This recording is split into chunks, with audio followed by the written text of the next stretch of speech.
Yo guys, what is good? Welcome back on the Uncle Sharma channel. Here we are. It is time for the team of the season video. And yes, I know I'm like a few weeks late probably. The season finished a few weeks ago, so I should have made this pretty soon after it finished. But yeah, anyway, we've had some time to digest the season. It's been a very good Serie A season, especially if you're not an Inter fan. And today, look at this, no Inter bias on this video today. I'm wearing my retro Fiorentina top because I'm gonna be leaving the Inter bias aside to make this top 11 from this past season. Some of them were super obvious choices. I'm not even gonna accept any arguments on some of these, but some of them are definitely debatable. And you obviously afterwards let me know in the comments below what your thoughts are and which ones you disagree with me with. And obviously the way Milan played the season and their performance obviously made it very difficult not to have a Milan heavy team, but I tried my best. I did try to balance it out with players from different teams as well.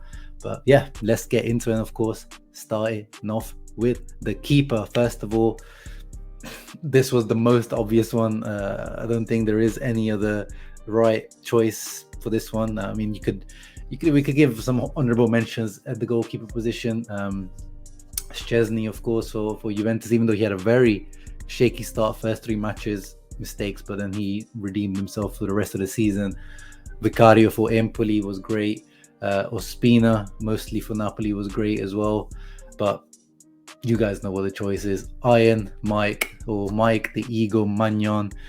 What a bloody signing for Milan, man. I'm so jealous because you guys know with Handanovic at Inter, it's been a touchy topic where we know the guys dusted for a little while, and these guys managed to sign this guy for 15 million euros. It's not just the performances. This guy just has a aura about him. Like, it's hard to put your hand on it. Like, he's just so confident. But when you see him in goal, you just feel this overwhelming feeling that he's going to save everything that comes at him. And some of the matches, it really felt like that. This guy, first season in Serie A as well, it seems like he needed no time to adapt. And with the ball at his feet, he's absolutely elite as well.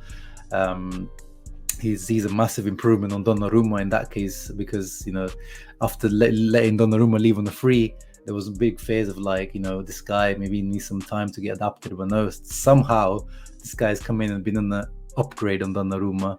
So Maldini, Massara, the Milan directors, Moncada as well, the scout, top work. And actually, whilst we're on the topic of Maldini and Massara, I'll give them my award for best directors or leadership, because obviously the way that they managed to build this Milan team on a small budget, reducing wages, not really spending too much money, and the average age as well, I think, is around 25, one of the youngest teams in Europe. Mike Magnon, keeper of the season, signing of the season, rookie of the season, and then Maldini, Massara, directors of the season as well. Now let's move on to the outfield players, and I've gone for my usual 3-5-2 formation. I seem to pick 3-5-2 when I go for team of the season, because it gives me the most space to play around with, because it gives me more centre backs to play around with and more midfielders, still 2 strikers, and first of the 3 centre backs. And as I said, there is no Inter bias in this video, but even if you're not an Inter fan, come on guys, Milan, Skriniar, another amazing season. And I think actually it probably was his best season in an Inter shirt, in my opinion. And the thing I like most about him, and I feel like he has to be in this team, is because after Handanovic, which obviously is the keeper, so he's going to have the most minutes anyway, he is the one with the most minutes. So he's just been pretty much ever present. I really don't remember any bad matches from him. I remember maybe 1 or 2 if I'm going to be harsh on him. But just, absolute beast, a machine, 1v1, open space. He's improved on the ball as well. And he's added some goals to his game this season as well, especially early on the season. They kind of died off afterwards. But yeah, another top season for Milan Skriniar. And you guys know my pick for future Inter captain after Handanovic. So hope he gets it. But Milan Skriniar, my right centre back. In the middle of those 3, just as he plays in real life, and actually yes, Milan Skriniar plays right centre back in real life as well. But Gleison Bremer, rumoured to be potentially coming to Inter, but what an absolute machine. Like, this guy is like Bane out Batman. He was born in the shadows, in the darkness. Like, this guy takes no prisoners. Old school defender. Like, he loves a scuffle, he loves to get physical, but very modern in terms of he goes for the interception. He is a high pressing defender. If you've got your back to him, you are gonna, if the ball is coming to you, you're gonna feel this guy coming behind you, and pretty much 80% of the time I would say this guy wins the ball, or he makes a bad touch, as a lot of the top strikers this season found out, like Vlahovic, Immobile, Lautaro. Like, all the big boys suffered against Bremer. No one had an easy time against this guy. And in terms of statistics, when you go on FBref, my goodness, this is ridiculous. I don't think I've ever seen a defender ranking in the 99th percentile for everything, or in the top 1 percentile for everything. My bad. Passes intercepted, successful pressures, passes blocked, interceptions, pressures, blocks, recoveries, clearances, aerials won. Like, this guy dominates everything, and quite rightly won, I think, in my opinion, Serie A MVP in terms of defender of the season. And I think it was between him, Tomori, and Skriniar. But yeah, deservingly in the middle of my back three. And on the left hand side, now in my original pick was Tomori, but because unfortunately I'm trying not to put too many Milan players in here, and you'll see there's more Milan players in this formation. So for that reason, it was Tomori, but I put in Kalidou Koulibaly, KK. This guy is back to his levels. Like, I think he's had a couple of seasons now where maybe he wasn't at his usual level, which is very high and a world-class level. But this season, even with some injuries, even with the AFCON in the middle, and especially the reason why I'm putting him in, this guy had to play with João Jesus for most of the season, who actually wasn't that bad, but still, he has to live with Mario Rui next to him most of the time because he plays on the left-hand side. Rahmani has looked really good next to him this season as well, and he has marshaled that Napoli defense to being the joint best in the league with Milan. So I think one of the Napoli defenders, whether it was Rahmani or Koulibaly, I feel like they deserve to be in this list. And of course, Koulibaly's ball playing ability, left foot, right foot as well, absolutely beastly. So for me, harsh to leave out Tomori, but I think I had to fit Koulibaly in this formation. Now let's move on to left wing back. This was an easy one. Another Milan player, Theo Hernandez. As much as it pains me, because I really have, this season has cemented him as my most disliked player this season for sure. So it pains me. He's an absolute C word of a person by the looks of it, especially on the pitch. I don't know what he's like off it, but he has improved defensively. He used to get criticized a lot for his defensive side. Everyone admitted that, this guy is really good going forward, but defensively, not that great. But now, I don't think you can even say that, because I don't really remember him having too many of his, brain fart moments defensively. Physically, he's strong as hell, very athletic, and going forward, he's just as good as he has ever been. And he creates a 0.48 goal creating actions per 90, which is absolutely crazy. Some attackers and strikers would be happy to have those types of numbers. And that goal he scored against Atalanta to pretty much, clinch the Scudetto for Milan. That's like the memorable goal for Milan this season. Like, what a goal, coast to coast. One of the best goals of the season, without a doubt. Theo Hernandez, left wing back in this formation for sure. And on the other side, you'd be, maybe some Inter fans were surprised I didn't put Perisic. Don't worry, I've put in Perisic, but he's on the right wing back position.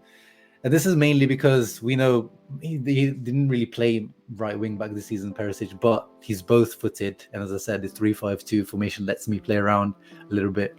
And I had to fit the Inter MVP in this, right? So the Inter MVP has to be in this, and Perisic was the Inter MVP.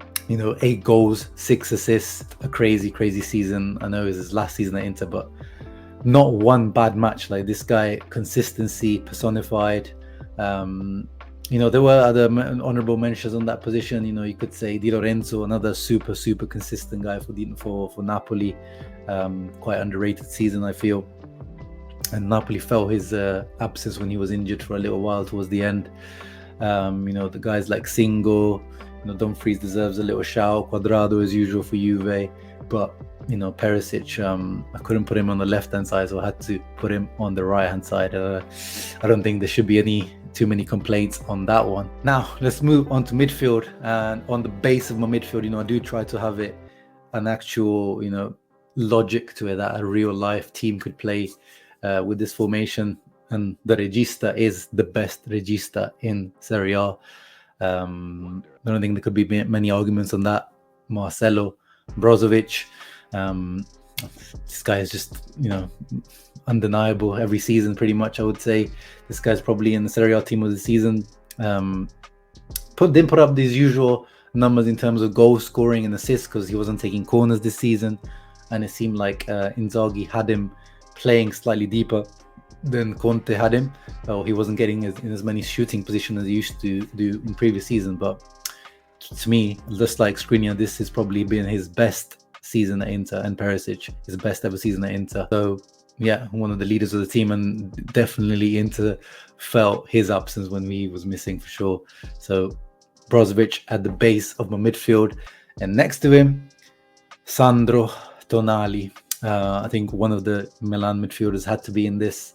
And Benacer maybe deserves a little shout, but again, he had AFCON, he had a couple of injuries, and he wasn't always a starter, whereas Tonali was the starter. And Tonali, at the beginning of the season in my video, players to watch out for this season, my one player pick for Milan was Sandro Tonali. Gave him plenty of banter last season, but I always rated the guy. And yeah, he came through as I expected him. As I said, the player to watch for Milan. And he's one of the most improved players, because last season he did have a difficult time. But 21 years old, now he's 22, became leader of the midfield for Milan. Added some goals to his game as well, 5 goals, 2 assists this season. Towards the end, purely almost started playing them as like auxiliary attacker, or like an attacking midfielder getting into the box for late runs, which you always felt that was the kind of improvement that he needed to have in his game. So he has added that. Physically, this guy is very, very imposing. He definitely does not get bullied. Technically, he's very solid as well. So overall, very good season. He doesn't stand out if you go on the FBref or any of the stats websites. He doesn't stand out for any kind of underlying stats, which is funny. No, in terms of passes completed or tackles or interceptions, things like that. But if you watch Milan games, you see Tonali's impact, and he's been undeniable this season. So next to Brozovic and Tonali, Sergej Milinkovic-Savic. Again, what an absolute tank over season he's had. He's become a leader for Lazio, and already last season he was up there for MVP midfield. Barella won it last season. Him, Frankesi were right there next to him with Depor. But this season, I think, in terms of midfielders, I know Brozovic won it, but I think he was right there next to him. I wouldn't have been mad if SMS won that. 11 goals and 10 assists, like 21 goal contributions just in Serie A from midfield. Absolutely crazy numbers. And surely this must be the season where a big club finally gets this guy, because he deserves it, man. He's 27. Like, this is the time for this guy to go. Now, to finish up front, it's not been the most outstanding season for strikers, I'm going to be honest. This is probably the one I had the hardest time on in terms of deciding who my 2 strikers are going to be. Well, actually, one of them made my life really easy by the end of the season. Rafa Leao, Serie A MVP. No complaints from me on that front, especially towards the last stretch of the Campionato. Like, he is the guy who carried Milan to the Scudetto. Similarly to Lukaku the season before, like, there was a point where he just felt like he was just unstoppable. Like, Serie A defenders just looked like little kids next to him. If they tried to tackle him, if they tried to even foul him, they wouldn't be able to. It was absolutely ridiculous. The ease with which he gets past some defenders in this league is, laughable at times. But finishing the season with 11 goals, 10 assists. So again, big improvement, similarly to Tonali. But it's not just the numbers. Like, this guy, every match you watch him, like, he is, we can make fun of Milan's style of play because it is so centered around Leao at times. It's like, give it to Leao and inshallah he'll do something. But it's so effective, you can't blame them. How Inter were Lukaku and inshallah the year before. 3.27 dribbles completed per 90 according to FB Ref. And I'm sure it's more than that because, a lot of these stats websites, the way they calculate dribbles is a little bit, questionable. But yeah, this guy, once he goes 1v1 with someone, most of the time he gets past them. And even if he's not getting past to shoot on goal, if it's an assist, like he just gets past you. He'll get the ball into the box. Ridiculous. And it's scary that, this might not even be his best. He could be getting even better because of his age. So yeah, definitely deserve for Rafael Leao. His surf celebration. Are we going to see that in Serie A next season? Who knows? Now, to finish up the last spot in the team, the striker, let's say the true number 9 striker perhaps. I actually almost went for almost two false nines because originally I put in Mimo Berardi because he had another crazy season in terms of stats and influence on Sassuolo. Like Sassuolo wouldn't be where they are if it wasn't for Berardi. Double figures in terms of goals and assists. Like I think it was only him and Mbappe at one point in the European top 5 leagues have double figures in both goals and assists at one point. But in the end, I didn't go for Berardi. The player I went for is Ciro Immobile. King Ciro, man. He's just undeniable. Again, this one maybe is based straight on stats because, 27 goals, 2 assists, 29 goal contribution, guys. No one's got near him in terms of goals. And you can say, pen mobile, penalties. But I don't know why people look down on penalties as well because you need to score the penalty. 0.89 goals per 90 and he completes 90 minutes most of the time as well. So, pretty much a goal a match is absolutely crazy. Adapting to Sarri's new system, whoever's playing behind them, whether it's Pedro, Zaccagni, anyone that plays at Lazio on a dysfunctional Lazio team mostly, and he's still putting up these numbers. Yes, a lot of the times in big matches, he's probably not there. You see him in the big matches, you don't really see him. But he's a Serie A top scorer, guys. Like, I feel like he has to be in this by default. Yes, the other guys deserve an honourable shout. Vlahovic, especially, if the Fiorentina 6 months that he had at the beginning, absolutely crazy. I think he would have been the clear standout if he continued that form that he had at Fiorentina. Came to Juventus, had a good start, and then Allegri ball and in general fitting to the new style of play probably didn't help him. But again, good season for Vlahovic for sure. Lautaro, of course, in the end ended up with a good goal tally, 21 goals. Deserves a shout, but as you guys know, if you follow me on this channel, I don't think, watching him week in, week out, I don't think Lautaro actually had that good of a season as the numbers may show. Missed some important penalties as well. Simeone, non-penalty wise, he's right up there in terms of non-penalty goals. Had a bit of a, again, probably one of the most improved players in the league.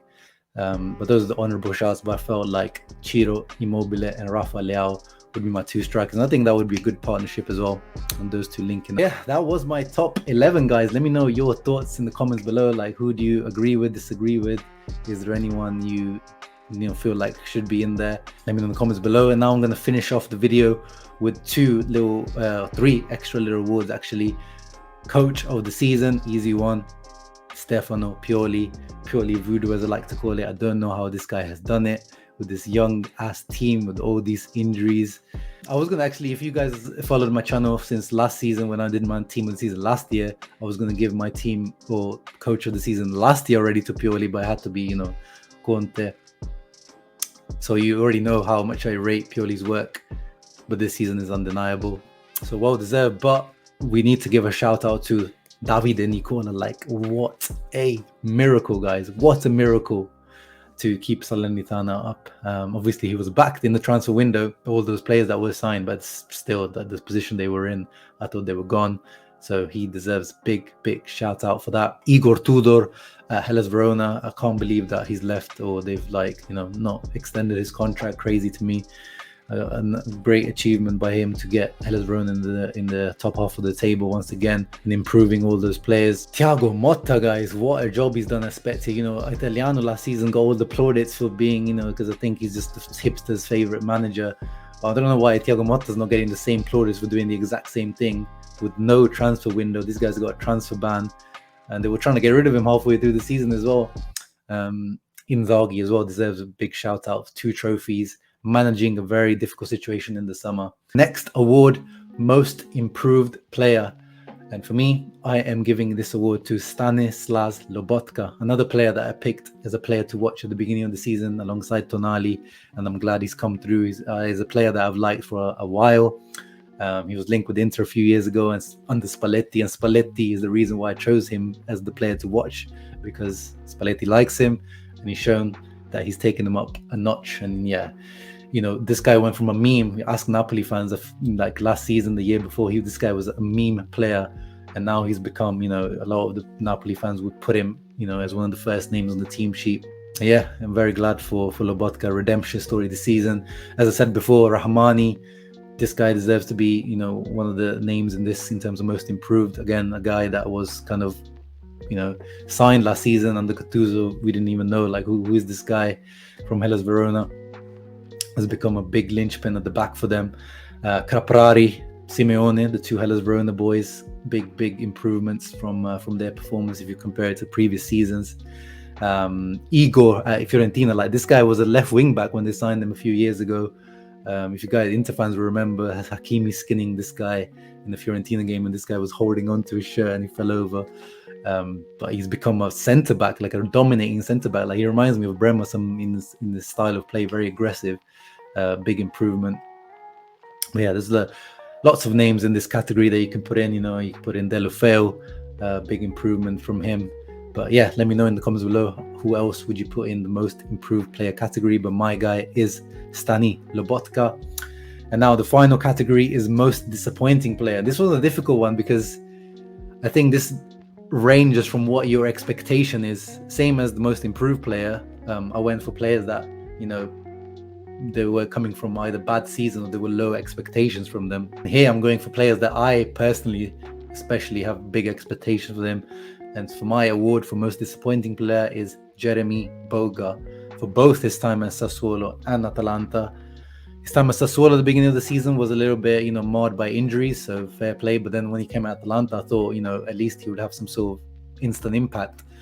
And he really didn't. Like, this guy's finished the season in Serie A with 0 goals. 0 goals. This guy is way too talented, and he's had 1,400 minutes, something like that. So he's had plenty of minutes to get at least a goal in the Serie A, and he hasn't. Only 2 assists. He got a goal in Serie in Coppa Italia and Champions League or Europa League, I believe. But yeah, for the talent that he has, this guy, one of my favorite players in the league, one of the best dribblers in the world, not good enough for Boga. But actually, a lot of Atalanta players could be put into this category. Most disappointing. Atalanta obviously had a disappointing season in general. Luis Muriel, you know, if you look at the numbers, it's not a bad season. 8 goals, 9 assists, I believe, but just not at the same level as he was at last season. Another player that I really like. Joachim Mele from Atalanta as well, especially after the Euros he had. We probably expected him maybe to get to the next level. He didn't. Shomurodov for Roma, you know, big, you know, considering the Roma's budget, you know, quite big money, around 16-17 million euros. Not really seen him. Tucu Correa, obviously 31 million signing, you know, obviously this big disappointment, but at the same time he still managed to get 6 goals. And in general, if you watch Inter play, when Correa plays, Inter play well. So he's not an absolute flop, but definitely a disappointment of the season.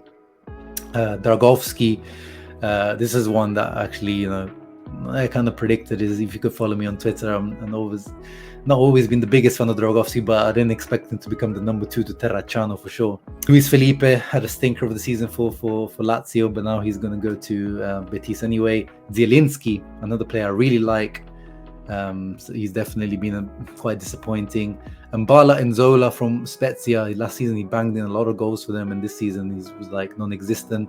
And another Lazio defender, Acerbi, he's been really bad as well. But yeah, that was my team of the season videos. We went through a variety of awards. Let me know your thoughts on all of those. I try not to be too Milan heavy on the team of the season, so let me know if I got it right or got it wrong. Hope you guys enjoyed the video. If you have, please leave a thumbs up and subscribe to the channel if you're new. Ciao ragazzi. I know I said no Inter bias, but always Forza Inter.